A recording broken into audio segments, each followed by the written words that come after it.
10,000 হাতির শক্তি আছে। ভীমের গায়ে 10,000 হাতির শক্তি ক্ষমতা আছে বলে আপনার ওই সামান্য পোটলাটা আমি নিতে পারবো না, দিন। যেই না এমন কথা বলেছে রোহিদাস বলছে আচ্ছা ঠিক আছে, আমি এই পোটলাটা মাটিতে রেখে দিচ্ছি, আমি তো মুছি, আমাকে আপনি ছোবেন না, তাই আপনি পোটলাটা নিয়ে নিন, তুলে নিন।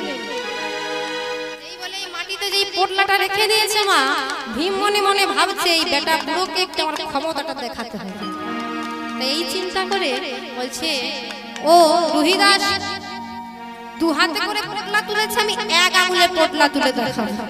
এই চিন্তা করে একটা আঙুল দিয়ে পোটলা তোলার চেষ্টা করছে, তুলতে পারছে না। আচ্ছা ওই পোটলাতে কে আছে? কে আছে? শালগ্রাম শিলা ভগবান আছে, তাই না? এখন বাবা ভগবানকে কি গায়ে তুলে তোলা যায়? অহংকারে তোলা যায়? যায় না, ভক্তিতে ওঠে। এখন ওই ভীম যে অহংকার করেছে যে আমার হাত গায়ে 10,000 হাতের শক্তি আছে, আমি পোটলাটা এক আঙুলে তুলে দেখাবো, ভীম মোটেই তুলতে পারছে না, মোটেই এক আঙুলে তুলতে পারছে না। দু আঙুলে তুলছে হচ্ছে না, এক হাতে তুলছে হচ্ছে না, দু হাতে তুলছে হচ্ছে না। ভীম বলি এত বড় মুশকিল, আমি তো মোটেই পোটলাটা তুলতে পারছি না। এবার আমি যে পোটলাটা তুলতে পারছি না এটা তো একে বললে চলবে না। তাই বলছে আপনি ভীম বলছে এই পোটলাটা আপনার এত নোংরা যে আমি হাতে দিতে পারছি না। ও মা ভীম পোটলাটা তুলতে পারছে না, রোহিদাসকে তো সেটা বলবে না কেন, নিজের ক্ষমতার এটা নষ্ট হয়ে যাবে না, অহংকারটা নষ্ট হয়ে যাবে। তাই বলছি আপনার পোটলাটা এত নোংরা যে আমি হাতে দিতে পারছি না। যে এমন বলেছে রোহিদাস বলছে আচ্ছা বাবা ঠিক আছে, তোমার পোটলা আমার পোটলা আমি নিয়ে নেব, তুমি চল। এই বলে রোহিদাস আবার কৃষ্ণায় গোবিন্দায় নমঃ বলে যেই না ওই পোটলাটা তুলেছে, ভগবান আবার রোহিদাসের কোলে উঠেছে, এবার চলেছে, সবাই চলেছে মা। এদিকে ভগবান কোথায় দাঁড়িয়ে আছে গো? একেবারে রাজসূয় যজ্ঞের, যুধিষ্ঠির রাজসূয় যজ্ঞের গেটে দাঁড়িয়ে আছে। ভগবানকে দেখবার জন্য কত দেবতারা এসেছে, কত নামি দামি ফুলের, নামি দামি মুক্তোর মালা, কে হীরের মালা, কে রত্নের মালা, হ্যাঁ মুক্তোর মালা নিয়ে এসেছে, আর রোহিদাসকে দেখবার জন্য দাঁড়িয়ে আছে ভগবান। আর যেই না রোহিদাসকে দেখতে পেয়েছে আপনি, ভগবান বলছে রোহিদাস তুমি এসেছো, এসেছো রোহিদাস এসেছো। আপনি রোহিদাসকে নিয়ে গেছে মা। সবাই মনে মনে ভাবছি এত নোংরা জামা কাপড়, ভগবান তাকে দেখছে, ভগবান ওকে দেখলেও বোধহয় ওর সঙ্গে বোধহয় ওকে বোধহয় জড়িয়ে ধরবে না গো। ভগবান মনে মনে ভাবলো বুঝেছি তোমাদের সকলের একই মনোভাব, দেখবে আমি কতটা ভক্তাধীন। তাই আপনি কি করলেন, অগর রোহিদাসে জড়ায়ে ধরলো,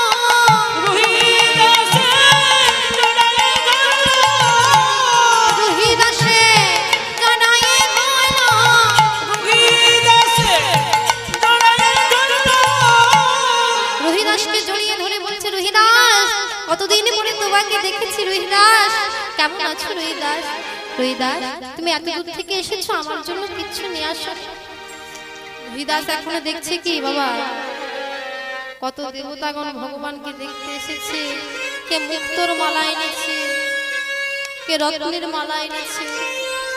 রোহিদাসের কাছে কিছু নেই, ভগবানকে পরাবে বলে একটা গাঁদা ফুলের মালা এনেছে। সেই মালাটা আবার বাবা রাস্তা দিয়ে অতটা পথ অতিক্রম করে এসেছে, তো কোনো ফুলটা শুকিয়ে গেছে, কোনো ফুলটা নষ্ট হয়ে গেছে, একটা গাঁদা ফুলের মালা এনেছে। মনে মনে ভাবছে ভগবানকে কত সকলে রত্নের মালা পরাবে, আমি গাঁদা ফুলের মালাটা কেমন করে পরাবো।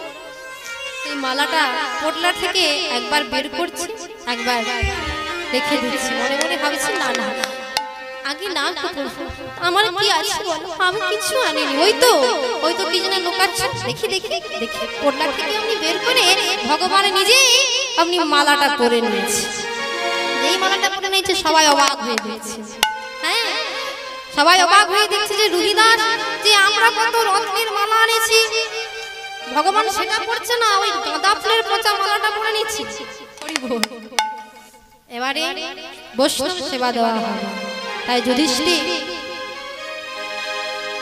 রোহিদাস সবাইকে সেবা দিয়েছে মা, 1 লক্ষ বৈষ্ণব রন্ধন করেছে। দ্রৌপদী আরো অনেকে আছে, হরি বল, রন্ধন করে সেবা দিয়েছে। দ্রৌপদী যখন রুহিদাসকে সেবা দিতে গেছে মা, রুহিদাস তো যাওয়া না, রুহিদাসকে সেবা দিচ্ছেন, বিভিন্ন পদ রন্ধন করেছে। বৈষ্ণব সেবা দেবে তো লুচি তরকারি পায়েস পরমান্ন মিষ্টি বিভিন্ন পদ রন্ধন করেছে আর সেবা দেবেন। ঠিক এমন সময় দেখলেন কি মাতা দ্রৌপদী ওই এক এক করে সেবা দিচ্ছেন আর রুহিদাস করছেন কি লুচির সঙ্গে পায়েস মিষ্টি সবকে একসাথে মাখিয়ে সেবা করছে। যেই না এমন সেবা করছেন একসাথে সব মাখিয়ে সেবা করছে। দ্রৌপদী তখন সেবা দিতে দিতে বলছে, মুচি কি আরে লুচির স্বাদ বোঝে গো, জাতিতে তো মুচি। মনে মনে চিন্তা করেছে, মুচি কি আরে লুচির স্বাদ বোঝে, আমি লুচি মিষ্টি আলাদা করে দিলাম, ও একসাথে সব মাখিয়ে খাচ্ছে। যেই না বলেছে বাবা, জয় ঘন্টা বাজা বন্ধ হয়ে গেছে। ওই যে বৈষ্ণব অপরাধ, জয় ঘন্টা বাজা বন্ধ হয়ে গেছে। যেই বন্ধ হয়ে গেছে যুধিষ্ঠির বলছে, সখা জয় ঘন্টা কেন বাজা বন্ধ হয়ে গেল, জয় ঘন্টা কেন বাজছে না? ভগবান বলছে, নিশ্চয়ই কোনো বৈষ্ণব অপরাধ হয়েছে।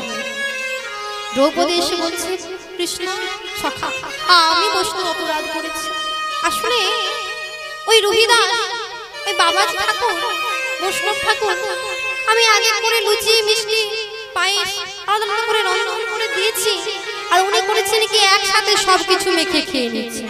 তাহলে উনি বুঝবেন কেমন করে লুচির স্বাদটা কেমন, পায়েসের স্বাদটা কেমন, মিষ্টির স্বাদটা কেমন, তরকারির স্বাদ কেমন?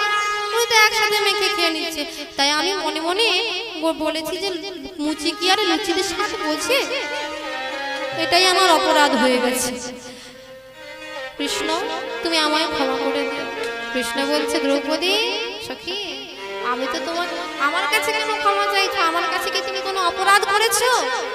যার কাছে অপরাধ করেছো তুমি তার কাছে গিয়ে ক্ষমা চাও। তাহলে যোগ্য পূর্ণ হবে কেমন করে না, আবার তুমি রন্ধন করে রুহিদাসকে সেবা দাও। এই বলে ওই মাতা দ্রৌপদী রুহিদাসকে প্রণাম করে আপনি রুহিদাসের কাছে ক্ষমা চেয়ে আবার সেবা দিলেন। রুহিদাসের সেবা পূর্ণ হতে সঙ্গে সঙ্গে জয় ঘন্টা বেজে উঠেছে। যেই জয় ঘন্টা বেজে উঠলো আপনি যুধিষ্ঠির রাজ্য যজ্ঞ সম্পূর্ণ হলো, বৈষ্ণব সেবা সম্পূর্ণ হলো। এবার কি করলেন ভগবান, এবার ভক্তকে জড়িয়ে ধরে বলছে, ভক্ত ভগবানের মিলন হচ্ছে কেমন দেখুন। ভক্তকে জড়িয়ে ধরেছে, সবাই দেখছে যে ডান দিকে বাঁ দিকে সবাই দেখছে, হাত করে তাকিয়ে দেখছে। ভগবান আমরা দেখতে এসেছি, ভগবানকে আমাদের দিকে পাত্তাই দিচ্ছে না। ভগবান ওই রুহিদাসকে নিয়ে দেখছে, রুহিদাসকে জড়িয়ে ধরছে।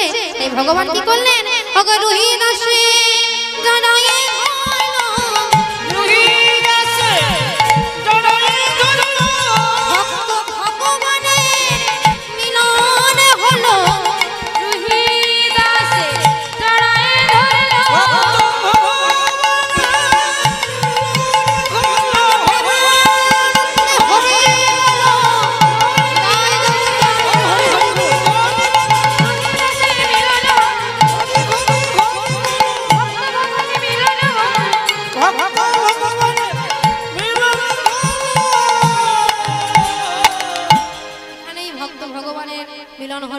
আমি এখানে ভক্ত রুহিদাস সমাপ্ত করিলাম।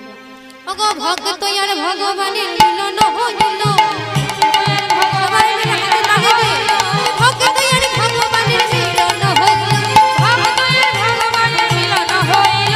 চাঁদবদনে সবাই মিলে হরি হরি বল, চাঁদবদনে সবাই মিলে হরি হরি বল, চাঁদবদনে সবাই মিলে হরি হরি বল, চাঁদবদনে সবাই মিলে হরি হরি বল। তাই গৌর হরি বল,